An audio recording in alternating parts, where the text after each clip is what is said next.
아저씨 이거 고쳐주시면 제 전 재산 드릴게요. 글로벌 스마트워치 기업 크로노스의 후계자 강준서, 33세 수백억 자산을 가진 그가 어이없다는 표정을 지었습니다. 할아버지가 남긴 낡은 시계방을 철거하러 왔는데 7살짜리 꼬마가 불에 그슬린 장난감 시계를 내밀며 꼬깃꼬깃한 5,000원을 건넨 겁니다. 준서는 콧방귀를 뀌며 그 시계를 바닥으로 집어던졌죠. 이건 우리 아빠의 심증이에요. 그런데 그날 밤 아이를 마지못해 집에 데려다 주고서야 남자는 알게 되었죠. 그 싸구려 시계가 화재 현장에서 사람을 구하다 숨진 소방관 아버지의 유품이라는 것을요. 차갑기만 했던 남자의 인생이 송두리째 뒤흔들리기 시작했습니다. 사연 시작 전 구독과 좋아요 눌러주시고 어디서 듣고 계신지 댓글 남겨주시면 그곳에 행복과 행운이 가득 깃들길 바라겠습니다. 서울 한복판 수천 명의 눈이 한 남자를 향해 있습니다. 글로벌 스마트워치 브랜드 크로노스의 신제품 발표회, 그 무대 위에 강준서가 서 있었죠. 나이 33, 젊은 나이에 세계적인 기업의 후계자 자리에 오른 남자입니다. 그의 손목에는 이번에 새로 출시될 스마트워치가 빛나고 있었고 수백 대의 카메라 플래시가 쉴 새 없이 터져 나왔습니다. 오차 없는 초정밀의 시대, 크로노스가 열겠습니다. 준서의 목소리는 차갑고 단호했습니다. 그에게 시간이란 철저하게 관리해야 할 데이터였고 1초의 오차도 용납할 수 없는 숫자에 불과했죠. 발표회가 끝나자 사람들은 환호했고 준서는 무표정한 얼굴로 무대를 내려왔습니다. 그의 눈에는 감동도 기쁨도 어떤 감정의 파동도 보이지 않았습니다. 바로 그날 오후 준서는 비서에게서 한 통의 전화를 받았습니다. 할아버지 강태윤이 돌아가셨다는 소식이었죠. 82세, 노안으로 인한 평화로운 임종이라고 했습니다. 준서는 잠시 전화기를 내려다보더니 곧바로 일정표를 확인했습니다. 장례식에 참석할 시간을 계산하고 있었던 겁니다. 장례식장에 도착한 준서의 손에는 업무용 태블릿이 들려 있었습니다. 조문객들이 눈물을 흘리는 와중에도 그는 틈틈이 화면을 확인하며 이메일에 답장을 보냈죠. 누군가 그의 행동을 못마땅하게 바라봤지만 준서는 아랑곳하지 않았습니다. 그에게 할아버지는 어린 시절의 희미한 기억 속 인물일 뿐 더 이상 자신의 삶에 영향을 주는 존재가 아니었으니까요. 장례가 끝나고 며칠 뒤 준서는 할아버지가 남긴 유산을 정리하기 위해 작은 시골 마을을 찾았습니다. 좁은 골목길 끝에 낡은 간판이 보였죠. 세월당, 할아버지가 평생을 바쳐 운영했던 시계 수리점이었습니다. 준서는 그 간판을 올려다보며 코웃음을 쳤습니다. 시대에 뒤떨어진 유물이군. 시계방 문을 열자 먼지 냄새가 코끝을 찔렀습니다. 벽면 가득 걸린 수십 개의 태엽 시계들이 제각기 다른 리듬으로 째깍거리고 있었고 낡은 작업대 위에는 돋보기와 핀셋, 기름병 같은 수리 도구들이 어지럽게 놓여 있었습니다. 준서의 발소리에 맞춰 시계들이 불협화음을 내며 울렸고 그 소리가 준서의 신경을 거슬리게 했습니다. 준서는 주머니에서 전화기를 꺼내 감정사에게 연락했습니다. 곧이어 도착한 감정사는 시계방 부지의 경제적 가치를 브리핑했고 준서는 만족스러운 표정으로 철거 동의서에 서명했습니다.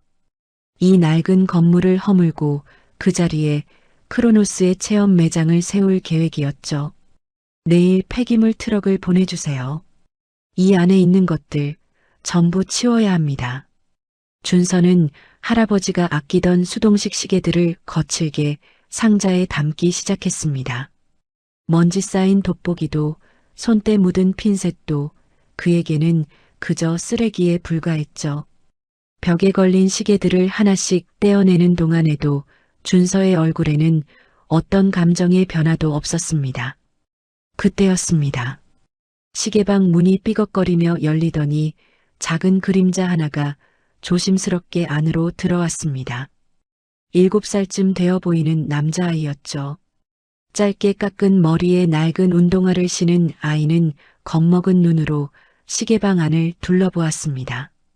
아이의 손에는 유리가 반쯤 깨지고 불에 그슬린 자국이 선명한 낡은 캐릭터 시계가 들려 있었습니다. 준서는 아이를 힐끗 쳐다보더니 귀찮다는 듯 손을 내저었습니다. 여긴 장난감 수리점이 아니야, 꼬마야. 돌아가. 하지만 아이는 물러서지 않았습니다. 오히려 한 걸음 더 다가와 시계를 두 손으로 공손히 내밀었죠.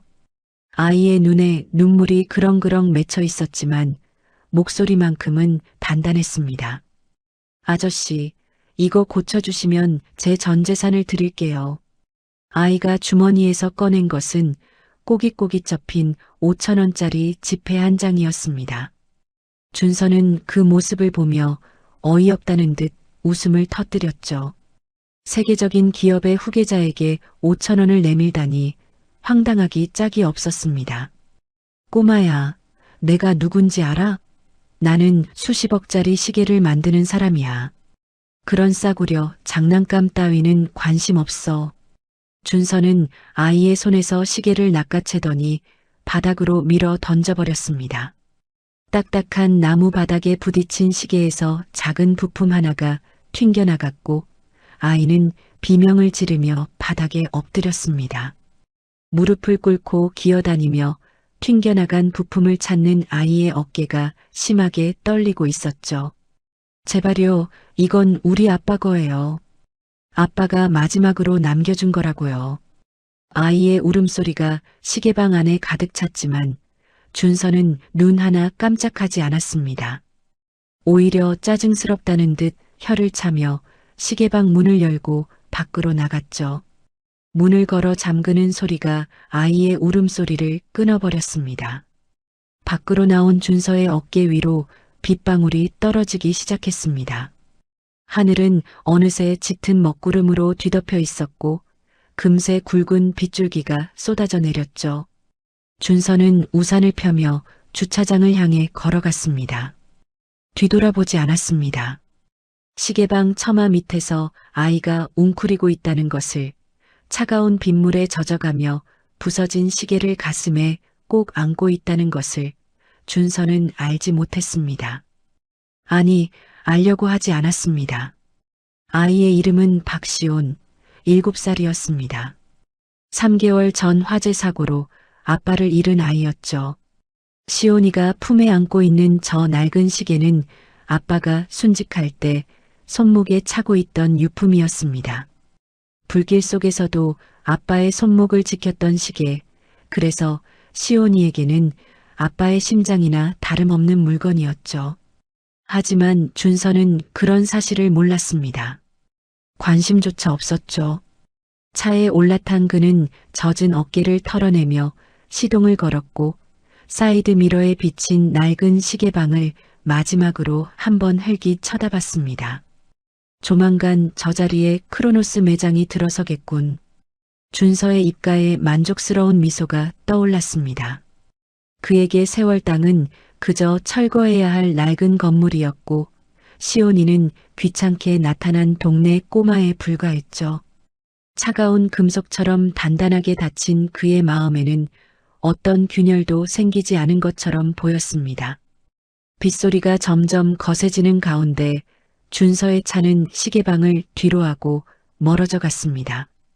처마 밑에 웅크린 시온이의 작은 그림자가 점점 작아지고 마침내 백미러에서 완전히 사라졌습니다. 하지만 이 순간 준서는 알지 못했습니다. 저 아이가, 저 낡은 시계가 자신의 인생을 송두리째 바꿔놓게 될 것이라는 사실을요. 차갑기만 했던 그의 심장에 처음으로 따뜻한 균열이 생기게 될 것이라는 사실을요. 빗줄기가 더욱 굵어지던 저녁, 준서는 퇴근길에 시계방 앞을 지나게 되었습니다. 철거 일정을 최종 확인하러 잠깐 들른 것이었죠. 그런데 시계방 처마 밑에 웅크린 작은 그림자가 눈에 들어왔습니다. 낮에 만났던 그 꼬마 아이였습니다. 준서는 차를 세우고 창문을 내렸습니다. 시온이는 젖은 옷을 입은 채 부들부들 떨고 있었고 두 손으로 부서진 시계를 꼭 감싸쥐고 있었죠. 입술은 파랗게 질려 있었고 빗물인지 눈물인지 모를 물기가 뺨을 타고 흘러내리고 있었습니다. 준서는 한숨을 내쉬었습니다. 이대로 두고 가자니 왠지 찜찜했고 그렇다고 데려가자니 귀찮았죠. 하지만 이 추운 빗속에 어린아이를 방치했다가 무슨 일이라도 생기면 자신에게 불똥이 튈 수도 있었습니다. 결국 준서는 마지못해 차에서 내려 아이에게 다가갔습니다. 야, 꼬마. 집이 어디야? 태워다 줄게. 시온이는 고개를 들어 준서를 올려다봤습니다. 두려움과 경계심이 가득한 눈이었죠. 하지만 이내 지친 몸을 이끌고 천천히 일어섰습니다. 준서는 아이를 조수석에 태우고 히터를 틀었습니다. 차 안에 온기가 퍼지자 시온이의 떨림이 조금씩 가라앉았습니다. 할머니 집이요. 버스 정류장 지나서 파란 대문 있는 집이에요. 시온이의 목소리는 작고 가늘었습니다. 준서는 고개를 끄덕이며 차를 출발시켰죠. 차 안에는 어색한 침묵이 흘렀습니다. 준서는 앞만 보고 운전했고 시온이는 창밖을 멍하니 바라보았습니다. 그때 준서의 귀에 이상한 소리가 들려왔습니다.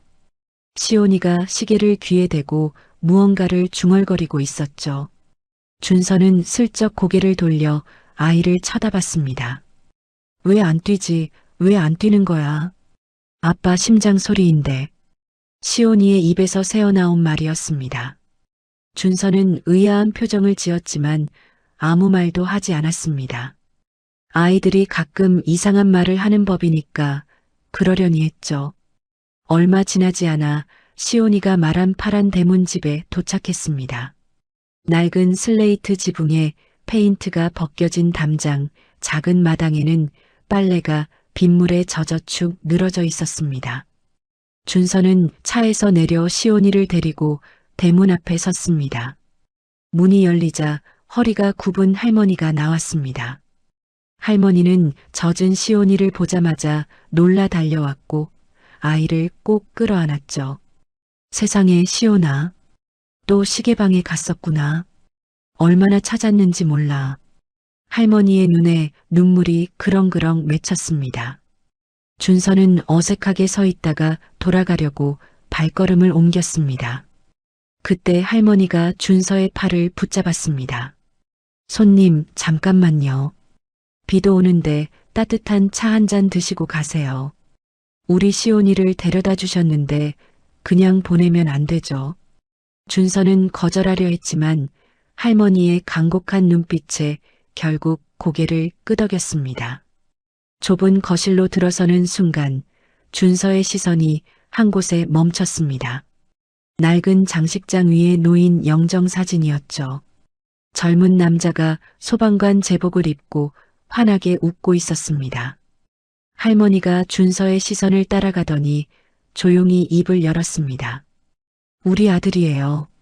시온이 아빠요. 3개월 전에 하늘나라로 갔어요. 준서는 아무 말도 할 수 없었습니다. 할머니는 식어버린 차를 내려놓으며 천천히 이야기를 이어갔습니다. 시온이의 아빠 박현우는 소방관이었습니다.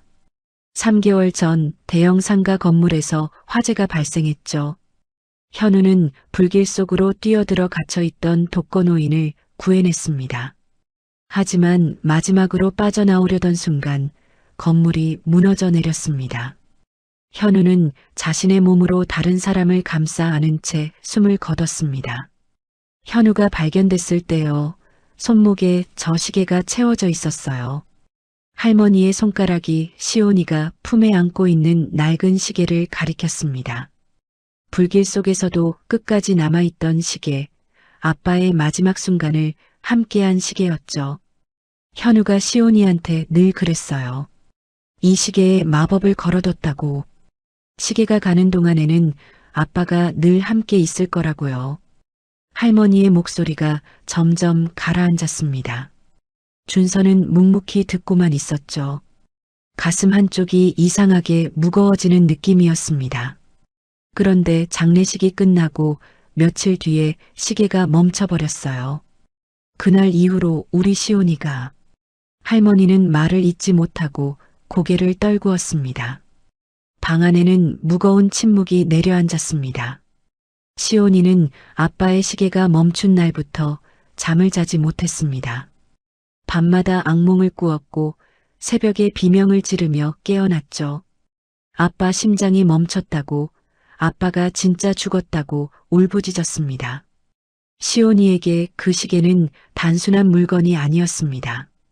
아빠의 심장이었고 아빠와 자신을 이어주는 유일한 생명줄이었던 겁니다. 시온이가 매일 그 시계방에 가요. 할아버지가 고쳐주실 거라고 믿었거든요. 그런데 할아버지마저 돌아가시고 이제 우리 시온이는 어떡하죠? 할머니의 어깨가 가늘게 떨렸습니다. 준서는 자신도 모르게 주먹을 꽉 쥐었습니다. 몇 시간 전에 자신이 한 행동이 떠올랐기 때문입니다. 아이가 목숨처럼 아끼는 시계를 바닥에 집어던진 것, 튕겨나간 부품을 찾아 기어다니는 아이를 외면한 것, 빗속에 웅크린 아이를 두고 떠난 것. 그 싸구려 시계가 한 남자의 고귀한 희생과 맞바꾼 유품이었습니다. 아들을 지키겠다는 아버지의 마지막 약속이 담긴 물건이었죠. 준서는 자신이 얼마나 잔인한 짓을 했는지 그제야 깨달았습니다. 그때 방문이 열리며 시온이가 들어왔습니다. 마른 옷으로 갈아입은 아이는 여전히 시계를 손에 들고 있었죠. 시온이는 준서에게 조심스럽게 다가왔습니다. 그리고 준서의 옷소매를 꼭 잡았습니다. 아저씨, 시계방 주인 아저씨 맞죠? 준서는 대답하지 못했습니다. 시계방 주인은 돌아가신 할아버지였고 자신은 그 시계방을 부수려는 사람이었으니까요. 하지만 시온이는 그런 사정을 알 리 없었습니다. 아저씨는 시계 박사님이잖아요. 아저씨만 할 수 있어요. 제발 우리 아빠 좀 깨워주세요. 시온이의 맑은 눈동자가 준서를 똑바로 바라보았습니다. 그 눈 속에는 간절함이, 희망이, 그리고 마지막 남은 믿음이 담겨 있었죠. 준서는 처음으로 알 수 없는 감정에 휩싸였습니다. 가슴 한쪽이 뻐근하게 조여왔고 목구멍 깊은 곳에서 무언가가 치밀어 올랐습니다. 준서는 아무 말도 하지 못한 채 시온이의 집을 나섰습니다. 차에 올라타고도 한참 동안 시동을 걸지 못했죠. 핸들을 잡은 손이 미세하게 떨리고 있었습니다. 백미러에 비친 자신의 얼굴이 낯설게 느껴졌습니다. 한참을 그렇게 앉아있던 준서가 마침내 차를 출발시켰습니다. 하지만 집으로 향하는 길이 아니었습니다. 차는 다시 세월당으로 향하고 있었죠. 시계방에 도착한 준서는 불을 켜고 쓰레기통을 뒤지기 시작했습니다. 낮에 자신이 버린 부품들, 할아버지가 아끼던 도구들이 그 안에 뒤섞여 있었습니다. 준서는 미친 사람처럼 그것들을 하나하나 꺼내며 바닥에 펼쳐놓았습니다. 시온이의 시계에서 튕겨나갔던 작은 부품을 찾기 위해서였죠. 그러다 준서의 손에 낡은 가죽 노트가 잡혔습니다. 할아버지가 생전에 쓰시던 작업 일지였죠. 먼지를 털어내고 페이지를 넘기던 준서의 손이 멈췄습니다. 한 페이지에 이렇게 적혀 있었습니다. 시온이네 시계, 꼭 고쳐줘야 할 아이의 꿈. 이 아이에게 시계는 아빠의 심장이다. 부품을 구하는 대로 수리할 것. 할아버지의 삐뚤빼뚤한 글씨가 눈앞에서 흔들렸습니다. 할아버지는 알고 계셨던 겁니다. 시온이가 왜 그토록 이 낡은 시계에 매달리는지, 이 시계가 아이에게 얼마나 소중한지를요. 할아버지는 끝까지 이 시계를 고쳐주려 하셨던 겁니다. 준서는 무릎을 꿇고 주저앉았습니다. 할아버지가 왜 평생 이 낡은 시계방을 지키셨는지, 왜 첨단 기술 대신 손때 묻은 도구를 고집하셨는지 이제야 조금 알 것 같았습니다. 시계를 고치는 것이 아니라 사람의 마음을 고치고 계셨던 겁니다. 준서는 전화기를 꺼내 본사에 연락했습니다. 그의 목소리는 평소와 달리 단호하고 거칠었죠. 철거를 일주일만 연기해. 이유는 묻지 마. 전화를 끊은 준서는 시온이의 시계를 작업대 한가운데에 올려놓았습니다.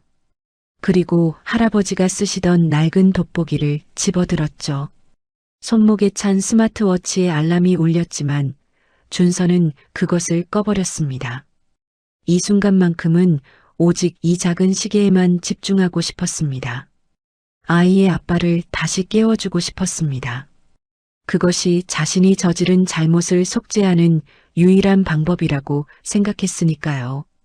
창밖에서는 여전히 비가 내리고 있었습니다. 하지만 시계방 안에는 어딘가 모르게 따뜻한 기운이 감돌기 시작했습니다. 멈춰있던 시간이 천천히 다시 움직이려는 것처럼요. 다음 날 아침 준서는 시계방 작업대 앞에 앉아 시온이의 시계를 조심스럽게 분해하기 시작했습니다. 뒷면 덮개를 열자 참담한 광경이 드러났죠. 화재 현장의 열기에 녹아내린 기어들, 엉켜버린 밸런스 스프링, 그 흐름으로 뒤덮인 내부 부품들이 엉망진창으로 뒤섞여 있었습니다. 준서는 한숨을 내쉬었습니다. 최첨단 스마트워치를 설계하던 그였지만 이런 구식 아날로그 시계의 내부 구조는 익숙하지 않았죠. 그래도 어떻게든 해보려고 핀셋을 집어들었습니다. 부품 하나하나를 살펴보던 준서의 얼굴이 점점 굳어졌습니다. 이 시계는 20년 전에 생산이 중단된 저가형 캐릭터 시계였습니다. 본사 데이터베이스에 접속해 도면을 검색해봤지만 아무것도 나오지 않았죠. 제조사는 이미 오래전에 문을 닫았고 관련 자료는 어디에도 남아있지 않았습니다.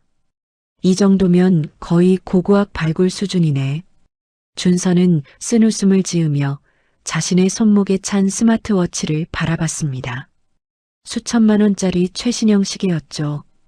혹시나 하는 마음에 뒷면을 열어 부품을 비교해봤지만 규격이 완전히 달랐습니다. 첨단 기술의 정수를 모아 만든 스마트워치의 부품으로는 이 낡은 캐릭터 시계를 살릴 수 없었습니다. 준서는 전국의 빈티지 시계 수리점에 연락을 돌리기 시작했습니다. 서울, 부산, 대구, 광주 수십 군데에 전화를 걸었죠. 하지만 돌아오는 대답은 한결같았습니다. 그 모델은 부품 자체가 없어요. 버리시는 게 나을 겁니다. 수리비가 새 시계 사는 것보다 더 들 텐데요. 그냥 포기하세요. 냉담한 반응뿐이었습니다. 준서는 전화기를 내려놓고 이마를 짚었습니다. 세계적인 시계 기업의 후계자인 자신이 고작 싸구려 장난감 시계 하나를 고치지 못하다니 이 얼마나 아이러니한 상황인지요. 그때 시계방 문이 열리며 익숙한 얼굴이 들어왔습니다. 시온이었죠. 학교가 끝나자마자 달려온 모양이었습니다. 땀에 젖은 이마, 헐떡이는 숨소리, 하지만 아이의 얼굴에는 환한 미소가 번져 있었습니다. 아저씨, 이거 받으세요. 시온이가 내민 것은 작은 사탕 2알이었습니다. 매점에서 산 건지 포장지가 살짝 구겨져 있었죠. 준서는 멍하니 사탕을 바라보다가 천천히 손을 내밀어 받았습니다. 왜 이런 걸? 아저씨가 힘들어 보여서요. 사탕 먹으면 힘이 나거든요. 우리 아빠도 힘들 때 항상 사탕 먹었어요. 시온이는 작업대 옆에 작은 의자를 끌어와 앉았습니다. 그리고 준서가 일하는 모습을 빤히 지켜보기 시작했죠. 방해가 될까봐 말도 걸지 않고 그저 조용히 앉아 있었습니다. 준서는 이상한 기분이 들었습니다. 누군가 자신의 곁에서 묵묵히 응원해주는 느낌, 오랫동안 잊고 살았던 따스함이 가슴 한쪽에서 피어올랐죠. 준서는 사탕 하나를 입에 넣고 다시 작업에 집중했습니다. 시온아, 아빠 시계 소리가 그렇게 좋아? 준서가 무심코 던진 질문이었습니다. 시온이는 고개를 끄덕이며 대답했죠. 아빠 목소리가 듣고 싶을 때 시계 소리를 들으면요. 아빠가 옆에 있는 것 같아서 괜찮아져요. 째깍째깍 소리가 아빠 심장 뛰는 소리랑 똑같거든요. 아이의 말에 준서의 손이 멈췄습니다. 심장 소리, 그 단순한 표현 속에 담긴 의미가 가슴을 찔렀습니다. 이 아이에게 시계란 시간을 알려주는 도구가 아니었습니다. 아빠와 연결된 유일한 끈이었고 아빠가 살아있다는 증거였던 겁니다. 며칠이 지나도 부품을 구할 방법은 보이지 않았습니다. 준서는 밤낮 없이 시계방에 틀어박혀 해외 사이트를 뒤지고 수집가들에게 연락을 돌렸죠. 하지만 번번이 허탕이었습니다. 초조함이 점점 커져갔고 준서의 얼굴에는 어느새 짙은 그림자가 드리워져 있었습니다. 그 사이 본사에서는 난리가 났습니다. 차세대 모델 발표를 앞두고 후계자가 시골 시계방에 처박혀 시간을 낭비하고 있다는 소문이 퍼진 거죠. 이사회에서는 준서의 해임안까지 거론되기 시작했습니다. 어느 날 저녁 시계방 문이 거칠게 열렸습니다. 들어온 사람은 준서의 약혼녀였죠. 명품 가방을 든 그녀는 어지러운 시계방 안을 둘러보며 인상을 찌푸렸습니다. 여기서 뭐 하는 거야? 이사회에서 당신 얘기로 난리인 거 알아? 준서는 대답하지 않고 시계 부품만 바라보고 있었습니다. 약혼녀의 목소리가 점점 날카로워졌죠. 이런 고물에 인생을 거는 이유가 뭐야? 수십억짜리 계약이 걸려 있는데 이 싸구려 장난감 때문에 다 날리려고? 그때 준서가 고개를 들었습니다. 그의 눈빛이 평소와 달랐죠. 차갑기만 하던 눈 속에 알 수 없는 불꽃이 일렁이고 있었습니다. 이건 고물이 아니야. 누군가의 심장이야. 약혼녀는 어이없다는 듯 웃음을 터뜨렸습니다. 하지만 준서의 표정은 진지했죠. 두 사람 사이에 무거운 침묵이 흘렀고 결국 약혼녀가 먼저 돌아서 나갔습니다.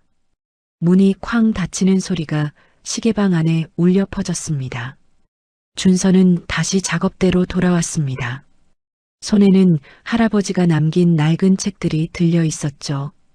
아날로그 시계의 원리를 설명한 오래된 기술 서적들이었습니다. 준서는 밤새 그 책들을 뒤지며 독학을 시작했습니다. 스마트워치의 센서와 회로 설계에는 능숙했지만 태엽과 톱니바퀴로 움직이는 기계식 시계는 완전히 다른 세계였습니다. 준서는 할아버지가 남긴 도구들을 하나씩 손에 익혀가며 낡은 시계들을 분해하고 조립하는 연습을 반복했죠. 시계방 주변에서는 또 다른 긴장이 고조되고 있었습니다. 철거를 앞두고 마을 사람들이 반대 시위를 벌이기 시작한 거죠. 할아버지가 평생 그들의 시계를 고쳐주며 쌓아온 정 때문이었습니다. 용역업체와 주민들 사이에 언쟁이 벌어졌고 분위기는 점점 험악해져 갔습니다. 하루는 시온이가 작은 가방을 메고 시계방에 들어왔습니다. 가방에서 꺼낸 것은 액자에 넣은 사진 한 장이었죠. 소방관 헬멧을 쓰고 환하게 웃고 있는 남자, 시온이의 아빠였습니다. 아저씨, 우리 아빠예요. 멋있죠? 시온이는 사진을 준서에게 보여주며 아빠 자랑을 늘어놓았습니다. 아빠가 얼마나 힘이 셌는지, 얼마나 맛있는 계란말이를 해줬는지, 잠들기 전에 얼마나 재밌는 이야기를 들려줬는지. 아이의 목소리는 밝았지만 그 속에 숨겨진 그리움이 느껴졌습니다. 준서는 묵묵히 시온이의 이야기를 들었습니다. 그리고 마음속으로 다짐했죠. 반드시 이 시계를 고쳐서 아이의 아빠를 다시 데려오겠다고요. 그날 밤 준서는 드디어 시계가 작동하지 않는 결정적인 원인을 찾아냈습니다. 팔레포크라는 핵심 부품이 완전히 파손되어 있었던 겁니다. 이 부품 없이는 시계가 절대로 움직일 수 없었죠. 준서는 좌절했습니다. 전 세계 어디에서도 구할 수 없는 부품이었으니까요. 작업대 위에 엎드린 채 눈을 감았습니다. 어둠 속에서 시온이의 얼굴이 떠올랐습니다. 아빠 심장이 다시 뛸 거라고 믿는 그 맑은 눈동자가요. 포기할 수 없었습니다. 준서는 다시 할아버지의 작업 일지를 펼쳤습니다. 페이지를 한 장 한 장 넘기던 중 오래된 지도 한 장이 끼어 있는 것을 발견했죠. 그 지도의 모서리에는 할아버지의 손글씨로 무언가가 적혀 있었습니다. 그림자 장인, 첩첩산 중 외딴 곳에 사는 은둔의 시계 수리명인. 준서의 눈이 빛났습니다. 아직 희망이 남아 있었습니다. 이 사람을 찾아가면 어쩌면 방법이 있을지도 모른다는 생각이 들었죠. 준서는 지도를 주머니에 넣고 시계방 문을 나섰습니다. 창밖에는 별이 총총히 빛나고 있었습니다. 멀고 험한 길이 될 테지만 이제는 물러설 수 없었습니다. 시온이와의 약속, 할아버지의 유지, 그리고 자신의 마음속에서 깨어나기 시작한 무언가를 위해서요. 이른 새벽 준서는 시계방 앞에서 짐을 챙기고 있었습니다. 할아버지가 남긴 지도를 따라 그림자 장인을 찾아가려는 참이었죠. 그때 뒤에서 작은 발소리가 들려왔습니다. 돌아보니 시온이가 작은 배낭을 메고 서 있었습니다. 아저씨, 나도 같이 갈래요. 준서는 고개를 저었습니다. 험한 산길이 될 텐데 어린아이를 데려갈 수는 없었죠. 하지만 시온이는 물러서지 않았습니다. 이건 우리 아빠 시계잖아요. 아빠 일인데 내가 안 가면 안 돼요. 시온이의 눈빛은 단단했습니다. 배낭 안에는 아빠의 유품인 소방관 장갑이 들어 있었죠. 아빠가 쓰던 장갑을 꼭 가져가야 한다고, 그래야 아빠가 힘을 보태줄 거라고 아이는 믿고 있었습니다. 준서는 한참을 망설이다가 결국 고개를 끄덕였습니다. 두 사람은 기차를 타고 먼 길을 떠났습니다. 창밖으로 도시의 풍경이 점점 사라지고 푸른 산과 들판이 펼쳐지기 시작했죠. 시온이는 창밖을 바라보며 연신 감탄을 내뱉었습니다. 아저씨, 저기 봐요. 소가 있어요. 진짜 소예요. 준서는 신기해하는 시온이를 보며 슬쩍 미소를 지었습니다. 언제부터인가 이 아이와 함께 있으면 마음이 편해진다는 것을 느끼고 있었죠. 기차에서 내린 뒤에는 버스를 갈아타고 버스가 닿지 않는 곳부터는 걸어야 했습니다. 산길은 생각보다 험했습니다. 울퉁불퉁한 돌길, 가파른 비탈, 우거진 수풀이 앞을 가로막았죠. 준서는 시온이의 손을 꼭 잡고 천천히 걸었습니다. 한참을 오르다 보니 해가 기울기 시작했습니다. 산 깊숙한 곳에 낡은 한옥 한 채가 모습을 드러냈죠. 지붕에는 이끼가 끼어 있었고 마당에는 온갖 시계 부품들이 널브러져 있었습니다. 여기가 그림자 장인의 집이 분명했습니다. 준서는 대문 앞에 서서 조심스럽게 소리쳤습니다. 실례합니다. 강태윤 선생님의 손자 강준서라고 합니다. 부디 뵙고 싶습니다. 한참을 기다렸지만 아무런 대답이 없었습니다. 준서가 다시 한번 소리치려는 순간 대문이 벌컥 열리더니 백발의 노인이 나타났습니다. 깊은 주름이 패인 얼굴, 날카로운 눈빛, 손에는 기름때가 잔뜩 묻어 있었죠. 꺼져. 손님 안 받아. 노인은 단호하게 말하고는 대문을 닫으려 했습니다. 준서가 급히 문틈에 발을 끼워 넣었죠. 부탁드립니다. 꼭 고쳐야 할 시계가 있습니다. 할아버지 작업 일지에서 선생님을 찾았습니다. 태윤이가 죽었다는 건 알아. 하지만 그건 내 문제가 아니야. 돌아가. 노인의 목소리는 싸늘했습니다. 준서의 얼굴이 굳어졌죠. 이대로 돌아갈 수는 없었습니다. 준서는 무릎을 꿇었습니다. 세계적인 기업의 후계자가 자신의 모든 지위와 체면을 내려놓고 흙바닥에 무릎을 꿇은 겁니다. 제발 부탁드립니다. 저는 이 시계를 고칠 능력이 없습니다. 선생님만이 할 수 있습니다. 노인은 무표정하게 준서를 내려다봤습니다. 그리고 대문을 완전히 닫아버렸죠. 준서는 그래도 일어나지 않았습니다. 해가 지고 어둠이 내려앉았지만 준서는 그 자리에 꿇어앉은 채 움직이지 않았습니다. 밤이 깊어지자 빗방울이 떨어지기 시작했습니다. 금세 굵은 빗줄기로 변했고 준서의 옷은 흠뻑 젖었죠. 시온이가 준서의 옆에 쪼그려 앉았습니다. 아이의 작은 손이 준서의 손을 꼭 잡았습니다. 얼마나 시간이 흘렀을까요? 대문이 다시 열렸습니다. 노인이 우산을 들고 나와 두 사람을 내려다봤습니다. 그의 시선이 시온이에게 멈췄죠. 꼬마야, 너는 왜 여기 왔어? 시온이는 젖은 얼굴을 들어 노인을 올려다봤습니다. 그리고 떨리는 목소리로 대답했죠. 할아버지, 우리 아빠가 하늘나라에 있어요. 근데 아빠가 거기서 추울까봐 걱정이에요. 시계 소리 들려주면 아빠가 따뜻할 것 같아요. 노인의 눈빛이 미세하게 흔들렸습니다. 아이의 맑은 눈동자 속에 담긴 간절함을 보았기 때문이죠. 노인은 한참 동안 시온이를 바라보다가 천천히 고개를 돌렸습니다. 들어와. 감기 걸리겠다. 준서와 시온이는 노인의 집 안으로 들어갔습니다. 좁은 방 안에는 온갖 시계 부품들과 도구들이 빼곡히 쌓여 있었죠. 벽면에는 수십 년 된 것으로 보이는 시계들이 제각기 다른 소리를 내며 움직이고 있었습니다. 노인은 화롯불을 지피고 두 사람에게 따뜻한 차를 내주었습니다. 그리고 시온이의 시계를 건네받아 찬찬히 살펴보기 시작했죠. 돋보기를 쓰고 부품 하나하나를 점검하는 노인의 손놀림은 놀라울 정도로 정교했습니다. 심하게 망가졌군. 팔레 포크가 완전히 나갔어. 노인이 중얼거렸습니다. 준서가 급히 물었죠. 고칠 수 있습니까? 노인은 대답 대신 자리에서 일어나 방 한쪽 구석으로 갔습니다. 오래된 나무 상자를 열더니 그 안에서 낡은 부품들을 꺼내기 시작했죠.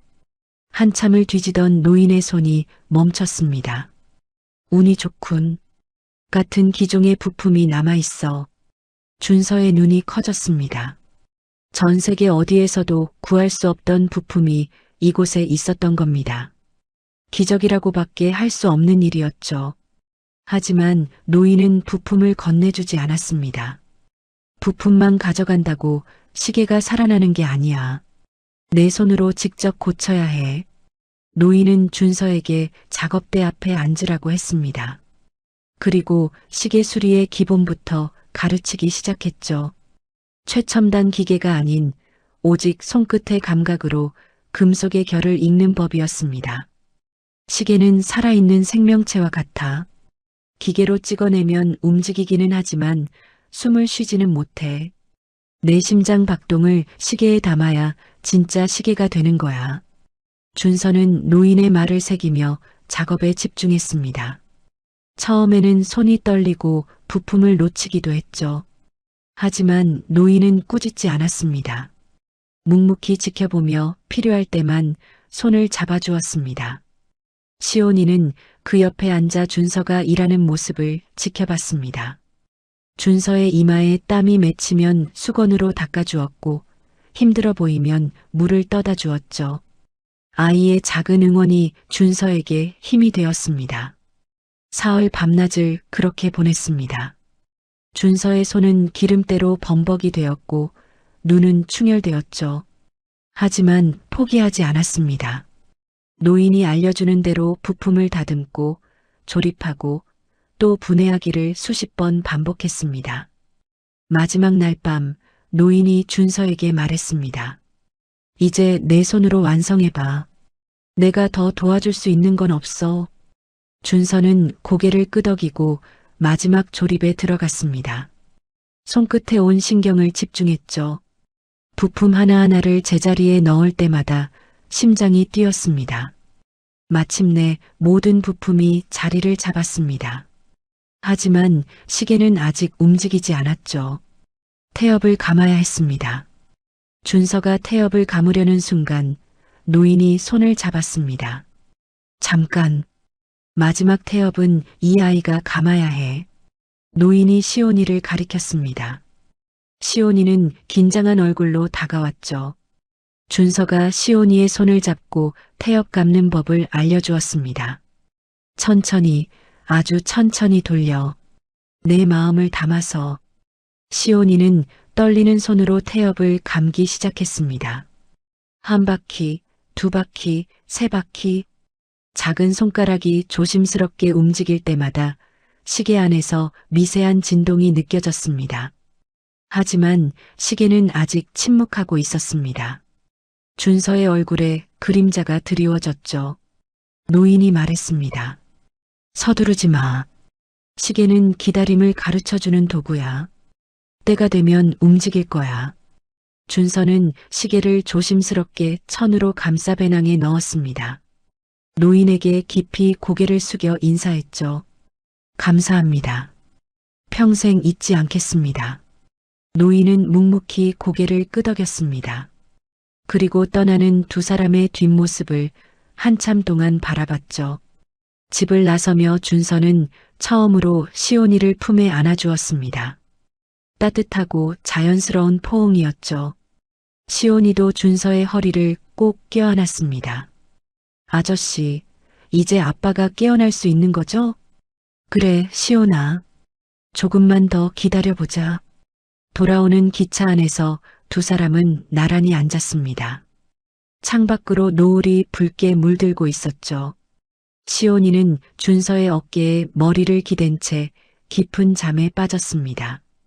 준서는 잠든 아이의 얼굴을 바라보며 생각했습니다. 스마트워치가 알려주지 못하는 것이 있다는 것을요. 1초를 쪼개고 효율을 계산하는 것보다 더 소중한 시간이 있다는 것을요. 누군가와 함께 보내는 시간, 기다림으로 채워지는 시간, 그것이야말로 진짜 시간이라는 것을 준서는 이제야 깨닫고 있었습니다. 준서와 시온이가 세월 땅으로 돌아왔을 때 시계방 앞은 아수라장이 되어 있었습니다. 낯선 남자가 할머니의 팔을 붙잡고 소리를 지르고 있었고 할머니는 울음을 터뜨리며 고개를 떨구고 있었죠. 마을 사람들이 멀찍이 서서 수군거리고 있었습니다. 시온이가 할머니를 보자마자 달려갔습니다. 할머니, 왜 울어요? 저 아저씨가 누구예요? 할머니는 시온이를 끌어안으며 등을 쓸어내렸습니다. 낯선 남자가 시온이를 노려보았죠. 40대 후반쯤 되어 보이는 남자였습니다. 눈빛이 사납고 입꼬리가 비뚤어져 있었습니다. 준서는 직감적으로 이 남자가 좋은 사람이 아니라는 것을 알아챘습니다. 너 시온이지? 삼촌이야. 아빠 형이라고. 남자가 시온이에게 다가가며 말했습니다. 시온이는 할머니 뒤로 숨으며 고개를 저었죠. 이 남자가 누구인지 기억나지 않는 것 같았습니다. 준서가 두 사람 사이에 끼어들었습니다. 무슨 일이시죠? 남자가 준서를 위아래로 훑어보더니 비웃음을 흘렸습니다. 당신은 또 뭐야? 이건 우리 집안 일이야. 남이 끼어들 일 아니니까 꺼져. 할머니가 준서에게 작은 목소리로 설명해 주었습니다. 이 남자는 박철수, 시온이 아빠 현우의 친형이었습니다. 현우가 살아있을 때도 연락 한 번 없이 지내다가 동생이 순직한 뒤에야 갑자기 나타난 거였죠. 철수가 할머니에게 다시 손가락질을 하며 으름장을 놓았습니다. 현우 보험금이랑 순직 보상금 다 얼마야? 내가 형으로서 관리해 줄 테니까 빨리 내놔. 할머니의 얼굴이 창백해졌습니다. 그 돈은 시온이를 키우기 위해 꼭 필요한 돈이었죠. 아이의 학비, 병원비, 생활비, 그 모든 것이 그 돈에 달려 있었습니다. 준서가 앞으로 나섰습니다. 그 돈은 시온이를 위한 겁니다. 당신이 가져갈 권리가 없어요. 철수의 눈이 사나워졌습니다. 그가 준서에게 바짝 다가오며 턱을 치켜들었죠. 뭐, 이 새끼가 감히 남의 집안일에 참견이야? 그때 철수의 시선이 시온이의 손에 들린 시계에 멈췄습니다. 시온이가 가슴에 꼭 안고 있던 아빠의 유품이었죠. 철수가 손을 뻗어 시계를 낚아채려 했습니다. 이건 또 뭐야? 현우 거잖아. 내놔. 시온이가 비명을 지르며 시계를 움켜쥐었습니다. 철수가 아이의 손을 억지로 벌리려 하자 준서가 몸을 날려 그 사이를 막아섰죠. 철수의 손이 준서의 팔을 세게 핥히었습니다. 날카로운 손톱에 긁힌 상처에서 피가 흘러내렸습니다. 이 미친놈이. 철수가 준서를 밀쳤습니다. 준서는 비틀거리면서도 시온이를 등 뒤로 감쌌죠. 피가 뚝뚝 떨어지는 팔을 다른 손으로 감싸주면서도 눈빛은 흔들리지 않았습니다. 시온이한테 손대지 마세요. 다시 한번 손대면 가만 안 둡니다. 철수는 이를 갈며 뒤로 물러섰습니다. 하지만 포기한 것이 아니었죠.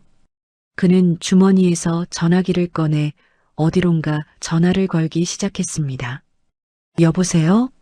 경찰서요? 여기 낯선 남자가 조카를 데리고 도망치려고 해요. 유괴범인 것 같아요.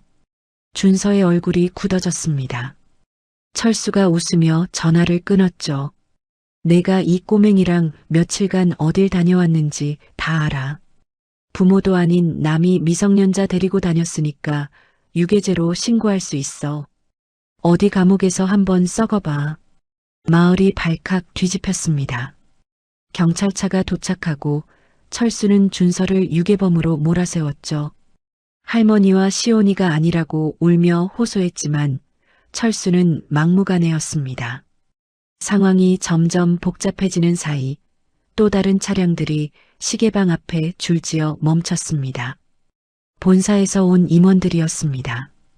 검은 정장을 입은 남자들이 차에서 내려 준서에게 다가왔죠. 그중 한 명이 서류 뭉치를 준서에게 내밀었습니다.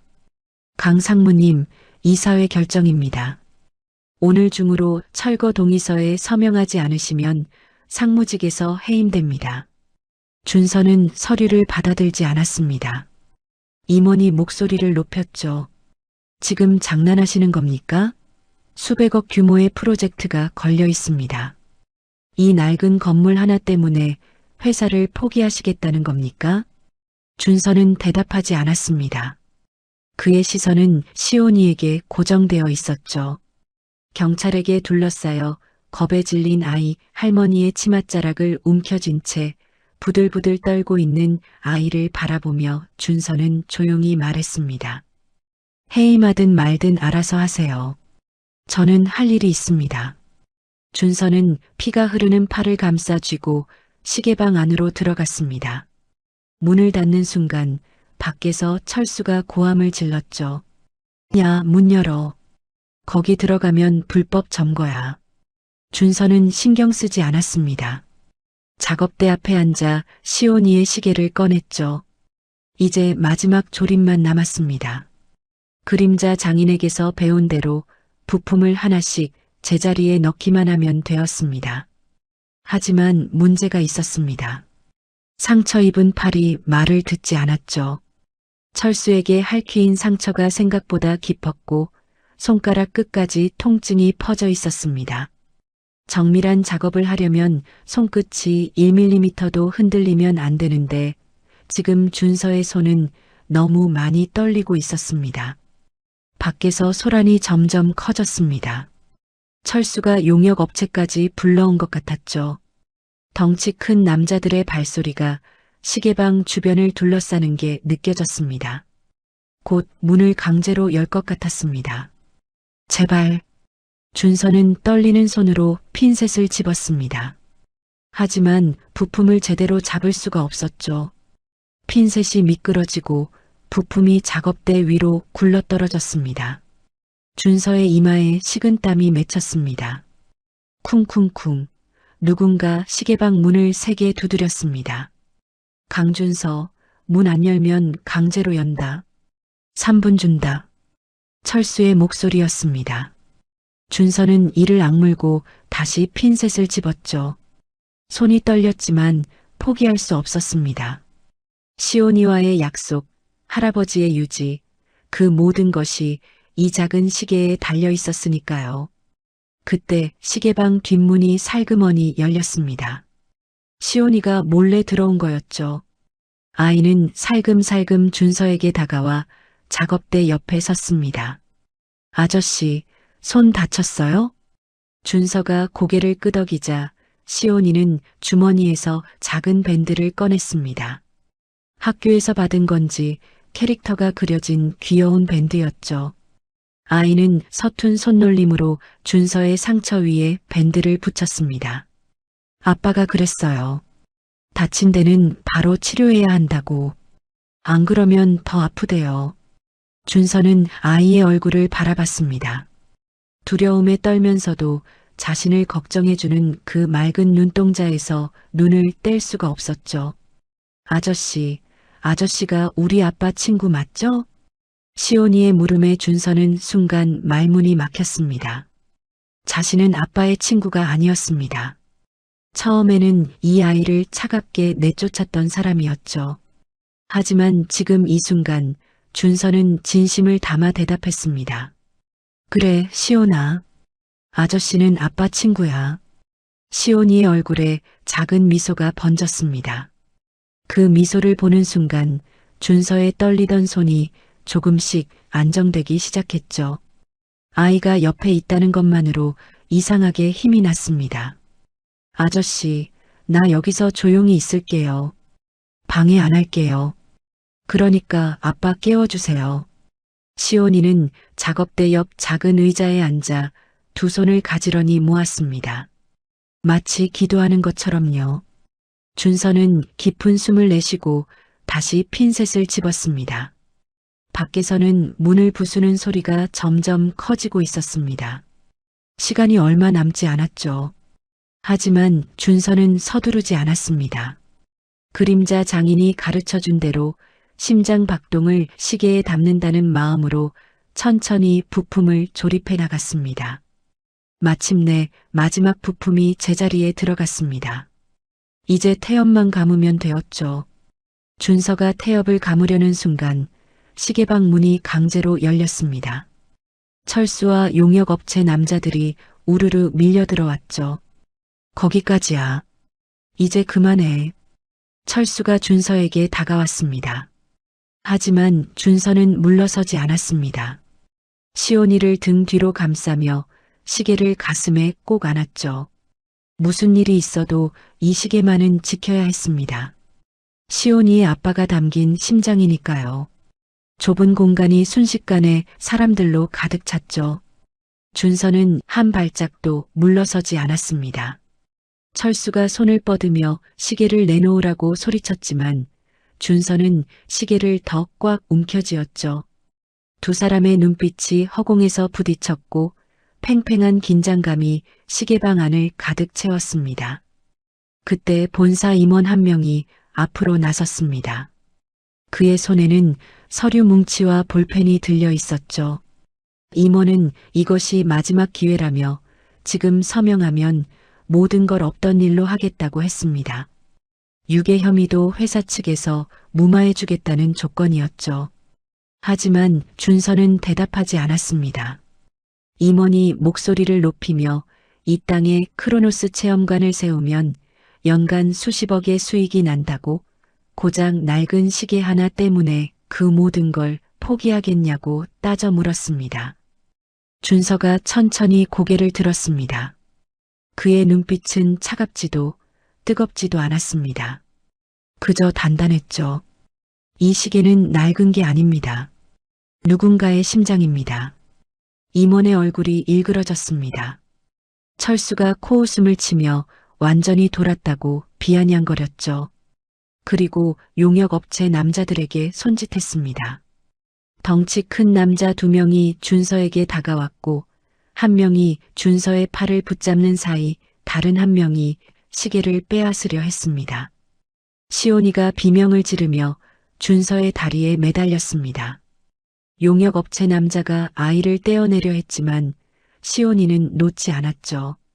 아이의 울음소리가 시계방 안에 울려 퍼졌습니다. 그 순간 밖에서 웅성거리는 소리가 들려왔습니다. 마을 사람들이 시계방 앞에 모여들기 시작한 겁니다. 사람들은 저 사람들이 왜 애한테 저러느냐며 수군거렸습니다. 세월당 할아버지가 얼마나 좋은 분이셨는데 저렇게 함부로 하면 안 된다는 목소리도 들렸죠. 할아버지가 평생 마을 사람들의 시계를 고쳐주며 쌓아온 정이 이 순간 힘을 발휘하고 있었습니다. 용역업체 남자들이 주춤했습니다. 하지만 철수는 물러서지 않았습니다. 그가 직접 준서에게 다가와 멱살을 움켜쥐었죠. 그리고 준서가 쥐고 있던 시계를 낚아챘습니다. 준서가 막으려 했지만 상처 입은 팔에 힘이 들어가지 않았습니다. 시계가 철수의 손으로 넘어갔죠.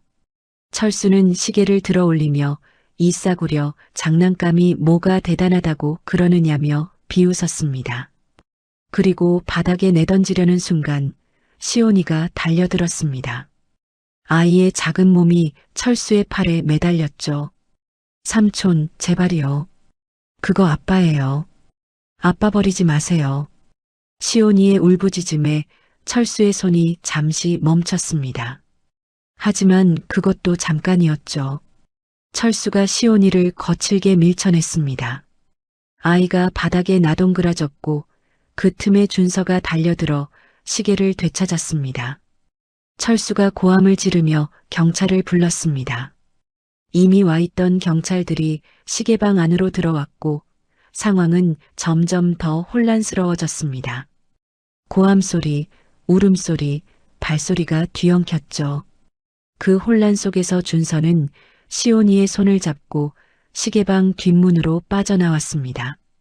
마을 사람들이 길을 열어주었고 두 사람은 골목길을 달려 시계방 뒤편 작은 공터에 도착했습니다. 숨이 턱까지 찼습니다. 준서는 무릎을 꿇고 거친 숨을 몰아쉬었죠. 시온이도 헐떡거리며 준서 옆에 주저앉았습니다. 하지만 시계는 무사했습니다. 준서의 품 안에서 아무런 손상 없이 온전히 남아 있었죠. 이제 정말 마지막이었습니다. 태엽만 감으면 시계가 다시 움직일 터였습니다. 준서는 떨리는 손으로 태엽을 감기 시작했죠. 한 바퀴, 두 바퀴, 세 바퀴. 태엽이 팽팽하게 감겼습니다. 충분했습니다. 이 정도면 시계가 움직여야 했죠. 하지만 시계는 침묵했습니다. 초침이 꿈쩍도 하지 않았습니다. 준서는 다시 태엽을 감았죠. 4바퀴, 5바퀴, 6바퀴. 그래도 시계는 움직이지 않았습니다. 준서의 얼굴에서 핏기가 빠져나갔습니다. 분명히 모든 부품을 제대로 조립했고 그림자 장인에게 배운 대로 완벽하게 작업했는데 왜 시계가 움직이지 않는 걸까요? 준서는 시계를 귀에 대보았습니다. 아무 소리도 들리지 않았죠. 죽은 듯이 고요했습니다. 준서는 시계를 두 손으로 감싸쥐며 제발 움직여달라고 중얼거렸습니다. 하지만 기적은 일어나지 않았고 시계는 여전히 멈춰 있었습니다. 시온이가 준서에게 다가왔습니다. 아이의 눈에 불안이 가득 차 있었죠. 시온이가 준서의 손에서 시계를 건네받아 귀에 대고 한참을 기다렸습니다. 하지만 아무 소리도 들리지 않았습니다. 시온이의 얼굴에서 모든 빛이 사라졌죠. 아빠 심장이 진짜 멈췄어요. 이제 다시 안 올 거예요. 아이의 목소리는 작고 떨렸습니다. 눈물이 뺨을 타고 흘러내렸죠. 준서는 아무 말도 할 수 없었습니다. 시온이에게 한 약속, 아빠를 다시 깨워주겠다던 약속을 지키지 못했으니까요. 그때 철수와 용역업체 남자들이 공터로 들이닥쳤습니다. 철수가 시온이에게 다가가 팔을 붙잡았죠. 이쇼는 그만하고 집에 가자며 삼촌이랑 같이 살면 된다고 했습니다. 시온이가 몸부림쳤지만 어린아이의 힘으로는 어른을 당해낼 수 없었습니다. 준서가 일어나 막으려 했지만 용역업체 남자들이 가로막았죠. 시온이가 끌려가면서 손에 들고 있던 시계를 떨어뜨렸습니다. 시계가 흙바닥 위로 굴러떨어졌고 아이의 비명이 공터에 울려 퍼졌습니다. 준서는 시온이가 끌려가는 모습을 지켜보며 자신의 무력함에 눈물을 흘렸습니다. 아무것도 할 수 없었죠. 시온이를 지켜주겠다던 약속도 아빠를 깨워주겠다던 약속도 모두 지키지 못했습니다. 모든 것이 끝난 것 같았습니다. 하늘은 어둡게 물들어가고 있었고 찬바람이 불어왔죠. 준서는 흙바닥에 떨어진 시계를 바라보았습니다. 먼지에 뒤덮인 작은 시계가 쓸쓸하게 누워 있었습니다. 준서가 천천히 손을 뻗어 시계를 집어들었습니다. 흙을 털어내며 가슴에 안았죠. 그 순간이었습니다. 째깍 아주 작은 소리가 들렸습니다. 준서는 숨을 멈추고 귀를 기울였죠. 환청일까요? 아니었습니다. 째깍 째깍 시계에서 소리가 나고 있었습니다. 미세하지만 분명한 금속음이었죠. 준서는 믿을 수 없다는 표정으로 시계를 내려다보았습니다. 초침이 움직이고 있었습니다. 아주 천천히 가지만 분명하게 앞으로 나아가고 있었죠. 어떻게 된 건지 알 수 없었습니다. 바닥에 떨어졌을 때 충격으로 내부에 뭔가가 제자리를 찾은 걸까요? 아니면 시온이 아빠의 마지막 마법이 작동한 걸까요? 이유는 중요하지 않았습니다. 중요한 건 시계가 살아났다는 사실이었죠. 준서는 벌떡 일어나 시온이가 끌려간 방향으로 달려가기 시작했습니다. 손에는 째깍거리는 시계가 꼭 쥐어져 있었죠. 숨이 턱까지 찼지만 멈출 수 없었습니다. 시온이에게 이 소리를 들려줘야 했습니다. 아빠의 심장이 다시 뛰고 있다는 것을 알려줘야 했으니까요. 준서는 째깍거리는 시계를 손에 쥔 채 달렸습니다. 시온이가 끌려간 방향, 마을 입구 쪽이었죠.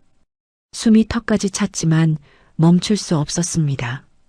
골목길을 빠져나오자 철수가 시온이를 차에 태우려는 모습이 보였습니다. 아이는 울면서 발버둥 치고 있었죠. 멈춰요. 준서가 소리쳤습니다. 철수가 고개를 돌렸고 용역업체 남자들이 준서 앞을 가로막았죠. 하지만 준서는 주머니에서 전화기를 꺼내 어딘가에 연락을 걸었습니다. 몇 마디를 주고받더니 전화를 끊었죠. 철수가 비웃었습니다. 경찰이고 뭐고 소용없다며 자신이 친삼촌이니 법적으로 양육권을 주장할 수 있다고 으스댔죠. 준서는 대답하지 않았습니다. 그저 시계를 가슴에 안은 채 철수를 똑바로 바라보았습니다. 10분쯤 지났을까요? 검은색 고급 세단 여러 대가 마을 입구에 줄지어 멈췄습니다. 차에서 내린 사람들은 정장을 빳빳하게 차려입은 변호사들이었죠. 준서가 연락한 크로노스 법무팀이었습니다. 그들 뒤로 방송국 로고가 새겨진 취재 차량도 도착했습니다. 철수의 얼굴이 굳어졌습니다. 상황이 예상과 다르게 흘러가고 있었으니까요. 변호사 한 명이 앞으로 나서며 서류 뭉치를 꺼내 들었습니다. 그는 철수에게 박현우 씨의 순직 보상금과 보험금은 법적으로 미성년 자녀인 시온이에게 귀속되며 제3자가 이를 탈취하려는 시도는 형사 고발 대상이라고 차분하게 설명했습니다. 철수가 발끈했습니다. 자신은 삼촌이니 가족이라고 남이 끼어들 일이 아니라고 소리쳤죠. 하지만 변호사는 눈 하나 깜짝하지 않았습니다. 그는 철수가 지난 7년간 동생 가족과 연락을 끊고 지냈으며 장례식에도 참석하지 않았고 오직 보상금 소식을 듣고 나타났다는 조사 결과를 읽어내려갔습니다. 모든 것이 기록으로 남아 있었죠. 취재진의 카메라가 철수에게 향했습니다. 순직 소방관의 유족을 상대로 보상금을 노린 친형. 이보다 자극적인 기사거리가 또 있을까요? 철수의 얼굴이 하얗게 질렸습니다. 그는 뒷걸음질 치다가 결국 차에 올라타 도망치듯 떠났습니다. 용역업체 남자들도 슬금슬금 자리를 피했죠. 시온이가 풀려났습니다. 아이는 울음을 터뜨리며 준서에게 달려왔고 준서는 무릎을 꿇고 아이를 꼭 안아주었습니다. 시온이의 작은 몸이 부들부들 떨리고 있었죠. 준서는 아이의 등을 토닥이며 이제 괜찮다고, 아무도 널 데려가지 못한다고 속삭였습니다. 그리고 준서는 시온이의 귀에 시계를 가져다 대었습니다. 째깍째깍 작지만 힘찬 소리가 울려 퍼졌죠. 시온이의 눈이 커졌습니다. 아저씨, 이 소리 아빠 심장 소리예요. 시온이의 목소리가 떨렸습니다. 아이는 시계를 두 손으로 받아들고 귀에 바짝 대었죠. 째깍째깍 규칙적으로 울리는 그 소리를 들으며 시온이의 얼굴에 서서히 빛이 돌아왔습니다. 아빠가 살아났어요. 아빠 심장이 다시 뛰어요. 시온이가 환하게 웃었습니다. 눈물과 웃음이 뒤섞인 얼굴이었죠. 준서도 함께 웃었습니다. 가슴 깊은 곳에서 뜨거운 무언가가 차올랐습니다. 시온이와의 약속을 지켰다는 안도감, 그리고 아이의 웃음을 되찾아줬다는 기쁨이 온몸을 감쌌죠. 그때 마을 입구 쪽에서 사이렌 소리가 들려왔습니다. 소방차였습니다. 빨간 차체에 새겨진 119 마크가 햇빛에 반짝였죠.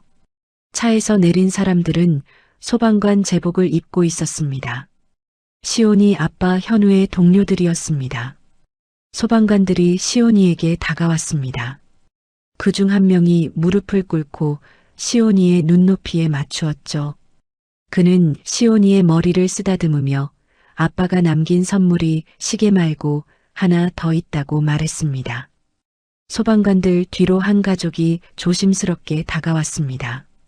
40대 부부와 10살쯤 되어 보이는 여자아이였죠. 그 아이의 손에는 작은 꽃다발이 들려 있었습니다.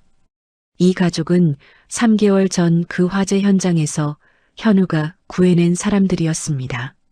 아이는 당시 연기에 갇혀 의식을 잃었고 현우가 자신의 산소 마스크를 씌워 밖으로 안고 나왔죠. 그 과정에서 건물이 무너졌고 현우는 끝내 빠져나오지 못했습니다.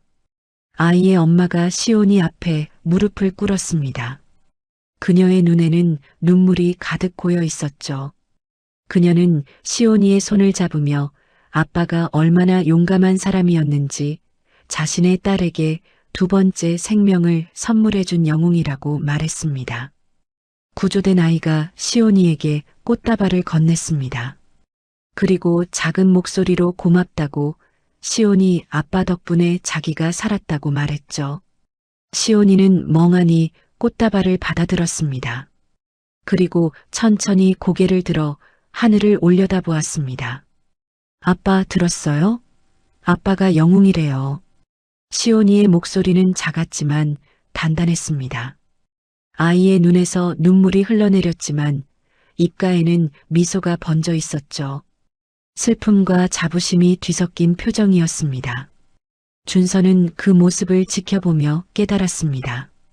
시계를 고친 것은 자신이지만 진짜 기적을 만든 것은 현우였다는 것을요. 불길 속에서도 아이를 지키겠다는 아버지의 사랑, 그 사랑이 시계 속에 담겨 지금까지 째깍거리고 있는 거였죠. 준서는 변호사들에게 몇 가지 지시를 내렸습니다.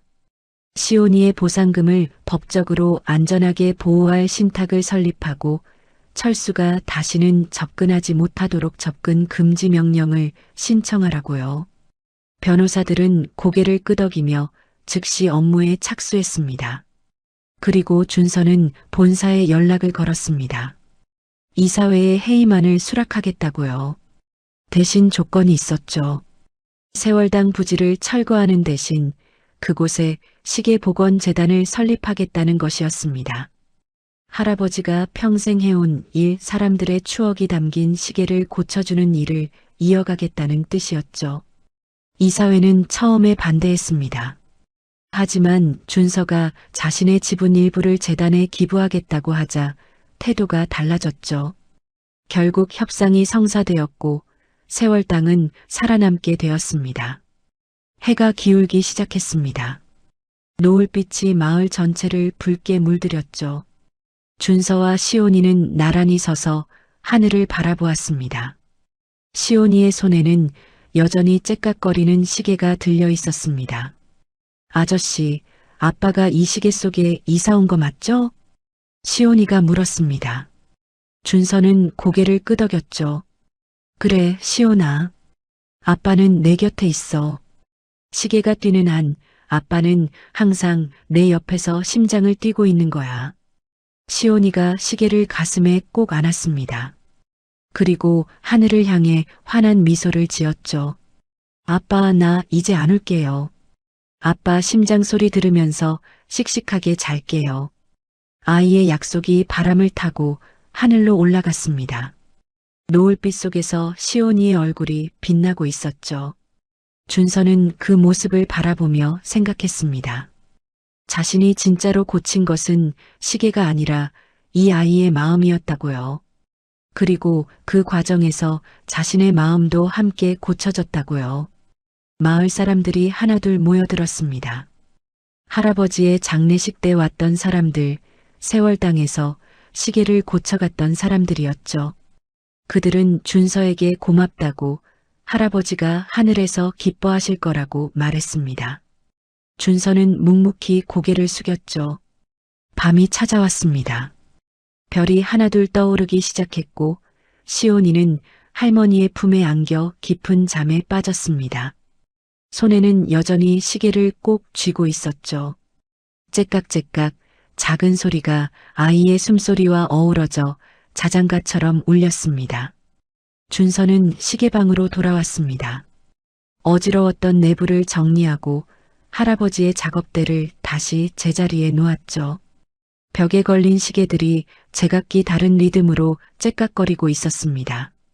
하지만 이제 그 소리가 불협화음으로 들리지 않았습니다. 오히려 여러 사람의 심장이 함께 뛰는 것처럼 따스하게 느껴졌죠. 창문으로 달빛이 쏟아져 들어왔습니다. 준서는 작업대 앞에 앉아 눈을 감았습니다. 할아버지의 목소리가 들리는 것 같았죠. 시계는 시간을 보는 도구가 아니라 추억을 보관하는 상자란다. 그 말의 의미를 이제야 온전히 이해할 수 있었습니다. 1년이 흘렀습니다. 세월당은 더 이상 철거 위기에 놓인 낡은 시계방이 아니었습니다. 준서가 설립한 시계복원재단의 본부로 새롭게 태어났죠. 외관은 할아버지가 지키던 그 모습 그대로였지만 내부는 깔끔하게 정비되어 있었습니다. 벽면에는 여전히 수십 개의 태엽 시계가 걸려 있었고 작업대 위에는 할아버지가 쓰시던 도구들이 가지런히 놓여 있었죠. 달라진 것이 있다면 사람들의 발길이었습니다. 전국 각지에서 낡은 시계를 들고 찾아오는 사람들이 줄을 이었죠. 돌아가신 부모님의 유품, 오래전 연인에게 받은 선물, 할머니가 시집 올 때 가져온 손목시계. 사람들은 저마다의 사연을 품고 세월당을 찾았습니다. 준서는 더 이상 스마트워치를 차지 않았습니다. 그의 손목에는 할아버지가 물려주신 수동 태엽 시계가 채워져 있었죠. 매일 아침 태엽을 감으며 하루를 시작하는 것이 준서의 새로운 습관이 되었습니다. 예전에는 1초도 허투루 쓰지 않겠다며 스마트워치의 알람에 쫓기듯 살았지만 이제는 느리게 흘러가는 시간의 소중함을 알게 되었죠. 크로노스의 이사회는 준서를 해임하지 않았습니다. 오히려 세월당 이야기가 언론을 통해 알려지면서 브랜드 이미지가 크게 좋아졌죠. 차가운 기술력만 내세우던 크로노스가 아날로그의 감성을 품은 따뜻한 기업으로 재평가받게 된 겁니다. 준서는 이사회에서 만장일치로 CEO에 선임되었고 일주일의 사흘은 세월당에서 직접 시계를 고치며 지냈습니다. 준서의 눈빛은 1년 전과 완전히 달라져 있었습니다. 예전에 그 차갑고 날카로운 눈빛은 사라지고 대신 따스한 이해와 공감이 깃들어 있었죠. 손님들의 이야기에 귀 기울이고 그들의 시계에 담긴 사연을 소중히 여기는 사람이 되어 있었습니다. 오후 4시가 되자 시계방 문이 열리며 익숙한 얼굴이 들어왔습니다. 시온이었죠. 아이는 어느새 초등학교 2학년이 되어 있었습니다. 키도 부쩍 자랐고 얼굴에서는 더 이상 그늘이 보이지 않았습니다. 시온이는 학교가 끝나면 매일 세월당으로 출근했습니다. 준서 옆에 앉아 숙제를 하고 간단한 심부름을 도맡았죠. 가끔은 준서가 시계 수리하는 모습을 빤히 지켜보기도 했습니다. 아이의 눈에는 호기심과 동경이 가득 차 있었죠. 시온이의 손목에는 여전히 아빠의 시계가 채워져 있었습니다. 1년 전 준서가 고쳐준 그 시계였죠. 유리판도 새 것으로 교체하고 가죽줄도 아이의 손목에 맞게 조절해 주었습니다. 시계는 하루도 빠짐없이 째깍거리며 시온이의 성장을 지켜보고 있었죠. 준서는 작업대 앞에서 오래된 회중시계를 수리하고 있었습니다. 시온이가 옆에 다가와 의자를 끌어당기더니 나란히 앉았죠. 아이는 한참 동안 준서의 손놀림을 지켜보다가 조심스럽게 입을 열었습니다.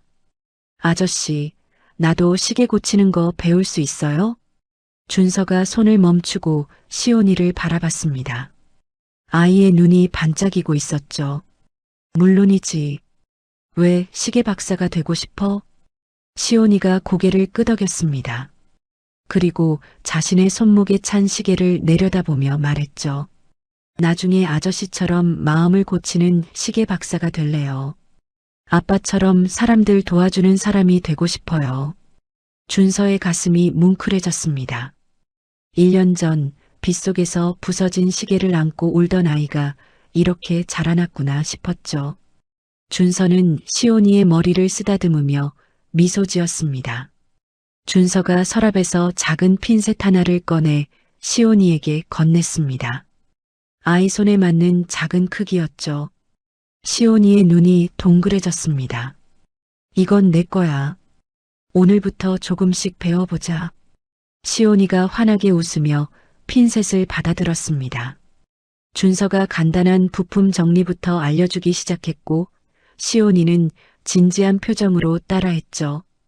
두 사람이 나란히 앉아 시계 부품을 만지작거리는 모습이 창문으로 비치는 햇살 속에서 따스하게 빛났습니다. 시계방 벽면에는 새로운 사진들이 걸려 있었습니다. 현우가 구했던 아이의 가족과 시온이가 함께 찍은 사진, 소방관 아저씨들과 손을 잡고 웃고 있는 시온이의 사진, 할머니와 함께 케이크 앞에서 생일 촛불을 부는 시온이의 사진이었죠. 슬픔으로 가득 찼던 아이의 일상이 조금씩 행복으로 채워지고 있었습니다. 시계방 문 앞에는 새로운 문구가 새겨진 나무 팻말이 걸려 있었습니다. 할아버지가 생전에 남긴 말씀을 준서가 직접 새긴 것이었죠. 가장 소중한 시간은 사랑하는 사람의 심박수와 함께 흐릅니다. 손님들은 그 문구를 읽으며 잠시 발걸음을 멈추곤 했습니다. 그리고 자신이 들고 온 시계를 내려다보며 그 안에 담긴 누군가를 떠올렸죠. 세월당은 단순히 시계를 고치는 곳이 아니었습니다. 멈춰버린 추억을 다시 움직이게 하는 곳, 잊혀진 사람들을 다시 불러오는 곳이었죠. 해가 기울기 시작했습니다. 노을빛이 시계방 창문으로 쏟아져 들어왔고 벽에 걸린 시계들이 황금빛으로 물들었습니다. 준서는 작업을 마무리하고 의자에 기대 앉았죠. 시온이는 옆에서 열심히 부품을 정리하고 있었습니다. 준서가 창밖을 바라보며 생각에 잠겼습니다. 1년 전에 자신은 1초도 낭비하지 않겠다며 시간을 쫓아다녔죠. 하지만 지금은 알게 되었습니다. 진짜 소중한 것은 1초를 아끼는 게 아니라 그 1초를 누구와 함께 보내느냐라는 것을요. 할아버지가 남긴 낡은 시계들이 마치 인사를 하듯 조화롭게 울렸습니다. 째깍째깍 수십 개의 시계가 제각기 다른 리듬으로 소리를 냈지만 이상하게도 하나의 커다란 심장 소리처럼 들렸죠. 준서는 그 소리에 귀를 기울이며 눈을 감았습니다. 아저씨. 시온이의 목소리에 준서가 눈을 떴습니다. 아이가 자신의 손목에 찬 시계를 가리키며 웃고 있었죠. 아빠가 오늘도 열심히 뛰고 있어요. 들어볼래요? 시온이가 손목을 내밀었습니다. 준서가 귀를 가까이 대자 째깍째깍 작지만 힘찬 소리가 들려왔죠. 현우의 심장 소리, 아들을 지키겠다는 아버지의 사랑이 담긴 소리였습니다. 준서가 고개를 들어 시온이를 바라봤습니다. 아이는 창문 너머로 보이는 하늘을 올려다보며 환하게 웃고 있었죠. 노을빛에 물든 시온이의 얼굴이 빛나고 있었습니다. 아빠, 나 오늘도 잘 지냈어요. 아저씨한테 시계 고치는 거 배웠어요. 나중에 아빠처럼 멋진 사람 될게요. 시온이의 말이 바람을 타고 하늘로 올라갔습니다. 어딘가에서 현우가 그 말을 듣고 미소 짓고 있을 것 같았죠. 준서는 시온이의 손목에 찬 시계를 정성껏 닦아주었습니다. 그리고 아이의 머리를 쓰다듬으며 말했죠. 시온아, 아빠는 내가 자랑스러울 거야. 매일 이렇게 씩씩하게 자라고 있으니까. 시온이가 고개를 끄덕였습니다. 그리고 벽에 걸린 아빠의 사진을 향해 시계를 들어 보이며 환한 미소를 지었죠. 밖에서는 마을 아이들이 뛰어노는 소리가 들려왔습니다. 세월당 앞 골목길에는 평화로운 일상이 흐르고 있었죠. 준서는 창밖을 바라보며 생각했습니다. 할아버지가 평생 지키려 했던 것이 바로 이것이었구나. 시계가 아니라 시계에 담긴 사람들의 마음, 그리고 그 마음을 이어주는 시간이었던 거죠. 노을이 점점 짙어졌습니다. 시계방 안에는 따스한 주황빛이 가득 찼고 벽에 걸린 시계들의 째깍거리는 소리가 자장가처럼 울렸습니다. 준서와 시온이는 나란히 앉아 그 소리에 귀를 기울였죠. 멈췄던 시간이 다시 흐르기 시작했습니다. 상처받은 마음이 천천히 치유되고 있었죠. 그리고 그 모든 것의 중심에는 작은 시계 하나가 있었습니다. 아버지의 사랑이 담긴 영원히 멈추지 않을 심장 소리가요. 째깍, 째깍, 째깍.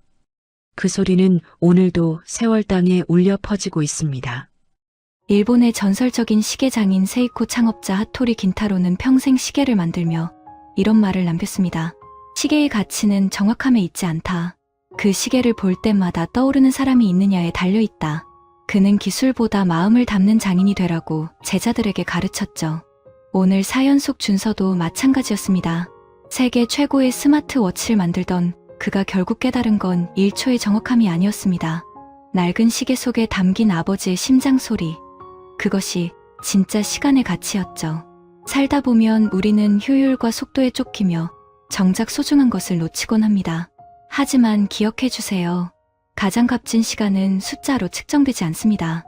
사랑하는 사람과 함께한 순간, 그 순간이 바로 영원한 시간입니다.